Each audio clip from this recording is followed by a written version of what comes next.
नमस्कार मंडळी. तर आज छान मस्त सुगंधी आणि एक एक दाणा सुटसुटीत होईल अशी चिकन बिर्याणी बनवणार आहोत, जी काय एकदा खाल्ली की पुन्हा पुन्हा बनवावीशी वाटेल.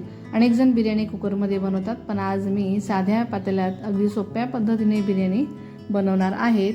अशा पद्धतीने जर बनवली तर तुमचे एक एक बिर्याणीचा दाणा छान सुटसुटीत मोकळा असा होईल. अजिबात त्याचा गारा अजिबात गचका होणार नाही. चिकनही छान शिजून होतो.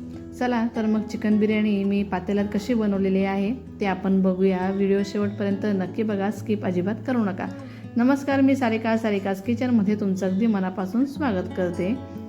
तर मी आता इथे छोटं मिक्सरचं भांडं घेतलं आहे. त्यात लसूण आणि आलं टाकून घेणार आहे.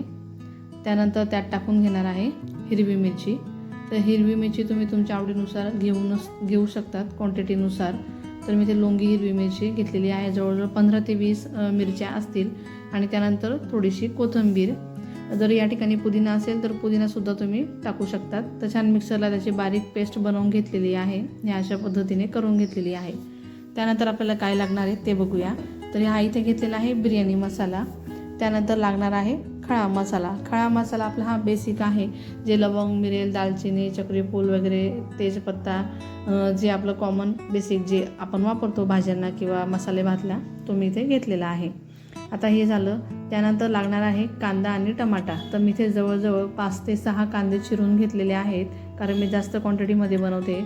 आणि 4 टमाटे चिरून घेतलेले आहेत. तर अशा पद्धतीने बारीक चिरून घ्यायचे. तर मी ते मोठं पातेलं घेतलेलं आहे. पातेलं थोडं मोठंच घ्या, कारण मोकळे तांदूळ छान फुलून येतात, त्यामुळे छोट्या पातेल्यात करू नका. तर मी आता इथे तेल टाकून घेते. जवळजवळ 5 ते 6 तेलाची जी पळी असते ते मी टाकून घेतलेलं आहे. आणि तूपही यात मी टाकून घेतलेलं आहे. तर तुपाने पण छान सुटसुटीत व्हायला मदत होते. आता हे छान गरम झालेलं आहे. त्यानंतर मी त्यात खडे मसाले टाकून घेतलेले आहे. खडे मसाले थोडे परतवून घ्यायचे आहे तेलात. त्यानंतर टाकायचे आहे कांदे. तर मी आता यात कांदे टाकून घेते. जेवढे कांदे चिरले होते तेवढे मी कांदे यात टाकून घेतलेले आहे. तर कांदे छान लालसर होईपर्यंत आपल्याला तळून घ्यायचे आहे. छान मऊ होईस्तोवर ते आपल्याला शिजवून घ्यायचे आहेत. तर मी आता त्याला व्यवस्थित मिक्स करून घेते. तर आता कांदे लाल होत आहे तोपर्यंत आपण तांदूळ बघून घेऊया. तर मी इथे बासमती तांदूळ घेतलेला आहे आणि याने मोजून घेतलेलं आहे. तर आता बऱ्याच जणांना ते माप माहीत असेल, पावशरचं माप आहे जे आपण रेग्युलर घरात वापरतो ते. तिथे बासमती तांदूळ घेतलेला आहे. तर मी हे 2.5 माप घेतलेलं आहे. 2.5 पावशर, याला पावशर म्हणतात. 2.5 पावशर मी घेतलेला आहे. त्याला पाण्याने स्वच्छ धुवून भिजत ठेवणार आहे तांदूळला. तर आता तांदूळ पण भिजत घालून झालेला आहे. तर मी इथे टाकलेला आहे टमाटा. तर टमाटा पण छान मऊ होईपर्यंत आपल्याला शिजवून घ्यायचा आहे. छान त्याला तेलामध्ये तळून घ्यायचा आहे. छान मऊ होऊ द्या कांदा आणि टमाटा. तर आता कांदा आणि टमाटा छान शिजून झालेले आहेत. आता त्यात आपल्याला हिरवी मिरचीची जी आपण पेस्ट करून घेतलेली होती ती टाकून घ्यायची आहे. तर मी ती पूर्ण पेस्ट अशी व्यवस्थित टाकून घेते. त्यानंतर धना पावडर 2 चमचे टाकून घेतलेली आहे. त्यानंतर लागणार आहे आपल्याला हळद. तर मी त्यात हळद टाकून घेते. बघा, अगदी सोप्या पद्धतीमध्ये आहे. खूप छान अशी चव बिर्याणीची लागते.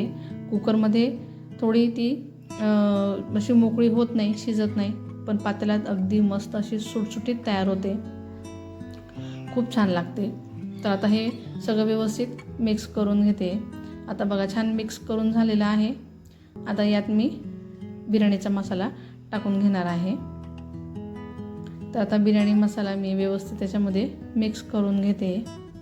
आता मसाला छान शिजावा म्हणून मी त्यात पाणी पण टाकून घेणार आहे. अगोदर मी चिकन टाकून घेते. तर मी ते चिकन स्वच्छ धुवून घेतलेलं आहे. त्याला हळद आणि मीठ मी हे लावून ठेवलेलं होतं. 15 ते 20 मिनटं झालेली आहेत लावून.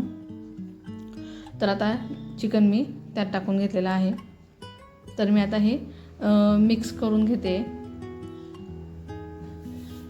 त्या अगोदर मी थोडं मीठ टाकून घेतलेलं आहे. बघा, मी धुवून ठेवल्यानंतर चिकनमध्ये हळद आणि मीठ लावलेलं होतं, त्यात पण मीठ टाकलेलं होतं. आणि आताही मी मीठ टाकते, कारण मसाल्यामध्ये मीठ नव्हतं म्हणून आता मीठ टाकून घेतलेलं आहे, कारण मीठ अजून आपल्याला लागणार आहे. तर आता हे व्यवस्थित मिक्स करून घेते. आता हे छान मिक्स करून झालं ना की मी यात पाणी टाकणार आहे. जे मी मिक्सरच्या भांड्यामध्ये हिरवी मिरचीची पेस्ट करून घेतलेली होती, तर मी त्यातच थोडं पाणी टाकून ते भांड्यातलं पाणी यात टाकून घेणार आहे.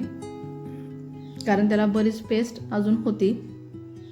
तर बघा मी आता हे पाणी टाकून घेतलेलं आहे आणि अजून मी त्यात थोडं पाणी टाकून घेणार आहे, म्हणजे मसाला पण छान व्यवस्थित त्यामध्ये मिक्स होईल, खाली लागणार नाही, म्हणून थोडंसं पाणी सुरुवातीला टाकून घेतलेलं आहे.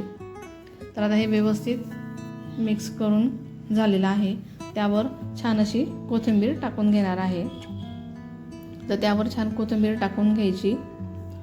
पुन्हा त्याला आपल्याला व्यवस्थित मिक्स करून घ्यायचं आहे.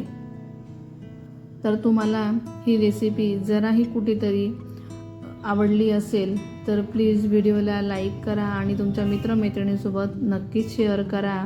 आणि रेसिपी कशी वाटली हे कमेंट करायला विसरू नका. तर कमेंट प्लीज नक्की करत चला. त्याचबरोबर चॅनलवर जर नवीन असाल तर सबस्क्राईब करायला विसरू नका. नक्की सबस्क्राईब करा. तर मी यात गरम पाणी टाकून घेतलेलं आहे, कारण मी अगोदर थोडे चिकन हे शिजवून घेणार आहे. तर मी आता इथे 50% चिकन शिजवून घेते, अर्धं चिकन शिजवून घेते आणि आता हे झाकून ठेवणार आहे. तर बघा आता तांदूळसुद्धा धुवून भिजवून झालेले आहे. तांदूळ जवळपास अर्धा तास भिजवून ठेवायचा आहे. तर आता बघा चिकन आता बघूया. आता चिकन छान शिजून झालेलं आहे बऱ्यापैकी, म्हणजे अर्धच शिजवलेलं आहे. कारण काय होतं मग लहान मुलांना पण खाता येत नाही, कारण ते मग असं छान असं कुच्च्यासारखं लागतं, खाता येत नाही. तर छान असं मऊ शिजायला हवं चिकन, तर मुलांनाही खाता येतं, लहान मुलंही असतात तर त्यांनाही खाता यायला हवं, म्हणून अगोदर हे शिजवून घ्यायचं. त्यानंतर तांदूळ आपल्याला यात टाकून घ्यायचा आहे. बघा आता तांदूळ सगळा टाकून झालेला आहे. तर मी याला आता व्यवस्थित मिक्स करून घेते. यानंतर आपल्याला यात मीठ पण टाकून घ्यायचं आहे, कारण आता यात पाणी टाकू तर मिठाचं प्रमाण हे कमीच होणार आहे. त्यामुळे अगोदर चेक करायचं आणि मगच आपल्याला मीठ टाकायचं आहे. तर असला छान सुगंध असा वास येतोय त्या बिर्याणीचा. तर मी आता गरम पाणी टाकून घेते. गरम पाणी मी ऑलरेडी करून ठेवलेलं होतं. बरं ही रेसिपी तुम्ही कुठून बघतायत हे देखील मला कमेंट करून नक्की सांगा. चला तर यावर टाकायची आहे कोथिंबीर. तर कोथिंबीर टाकून झालं की आता या स्टेपला मीठ चेक करून घ्या, कारण आता पाणी टाकून झालेलं आहे. पाणी तुम्हाला फक्त भाताच्या थोडंसं वर बिर्याणीच्या तांदळाच्या थोडंसंच वर आपल्याला यात पाणी टाकायचं आहे. जास्त पाणी अजिबात टाकू नका, नाहीतर तो तांदळाचा गचका होऊन जाईल, तांदूळ जास्त शिजून जाईल. आता मी ते मीठ चेक करून घेते आणि मीठ कमी आहे म्हणून मी यात मीठ टाकून घेते. तर तांदूळच्या अगदी थोडंसंच वर एक बोटाचा एक पेरू एवढं आपल्याला पाणी टाकून घ्यायचं आहे. तर मी आता यात मीठ टाकून घेते आणि पुन्हा त्याला व्यवस्थित मिक्स करून झाकून देणार आहे. तर आता हे तांदूळ शिजायला 20 मिनटं तरी लागतील, कारण अर्धं चिकन तर शिजवून झालेलं आहे, अर्धं चिकन तेवढं शिजायचं राहिलेलं आहे, म्हणून 20-1 मिनटात होऊन जातं. तर बघा आता छान मिक्स करून झालेलं आहे. तर मी आता याला छान झाकून ठेवते आणि कमी गॅसवर 20 मिनटं तिला होऊ देणार आहे. तर बघा आता 20 मिनटं झालेले आहे. तर बघा कसला एक दाणा असा मोकळा झालेला आहे आणि छान शिजलेला आहे. तर बिर्याणी झालेली आहे कसं ओळखायचं, तर चमचा पूर्ण शेवटपर्यंत खालपर्यंत घालायचं. जर शेवटी जर चमच्याला ओलसर असलं तर खाली पाणी आहे म्हणून अजून थोडं होऊ द्यायचं.